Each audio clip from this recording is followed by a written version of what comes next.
ఆదివాసీ హక్కులను కాలరాస్తున్నారు.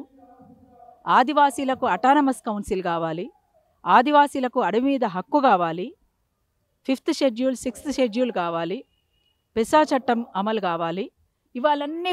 ఇవన్నీ కూడా చెప్తారు వాళ్ళు. కాబట్టే వాళ్ళకు అసలు అవకాశం ఇవ్వలేదు. ఇప్పుడు తప్పు చేస్తున్నది ఎవరు? ఒకవైపున చర్చలు మేము వస్తామో, చర్చలకు పిలవండి, మాకు అవకాశం ఇవ్వండి అడుగుతున్న వాళ్ళ తప్ప, చర్చలకు అవకాశం ఇవ్వకుండా చంపేవాళ్ళ తప్ప ఎవరు నేరస్తులు ఇక్కడ? ఇది తేల్చాల్సినటువంటిది కోర్టులే. అందుకని కోర్టులు ఎందుకు ఉపేక్షిస్తున్నాయో తెలియదు.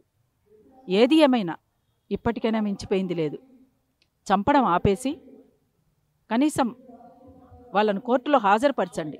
మీ అధీనంలో ఇంకా చాలామంది ఉన్నట్టున్నారు, వాళ్ళను కోర్టులో హాజరుపరచండి.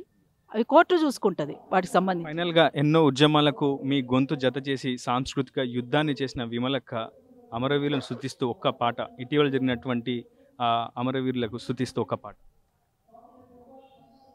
వీరుల సన్నిధి నేల శూరుల పెన్నిది, మాసిపోని గురుతులై స్మృతుల గన్నది, కాలగతుల గన్నది, స్మృతుల గన్నది, కాలగతుల గన్నది. అరే యుద్ధ వీరులను గన్నది, శాంతి దూతలను గన్నది, యుద్ధ వీరులను గన్నది, శాంతి దూతలను గన్నది, ఎత్తిన పిడికిళ్లను గలిపే ఉద్యమ సారథి, త్యాగాల వారధి. వీరుల సన్నిధి నేల శూరుల పెన్నిది, మాసిపోని గురుతులై స్మృతుల గన్నది, కాలగతుల గన్నది.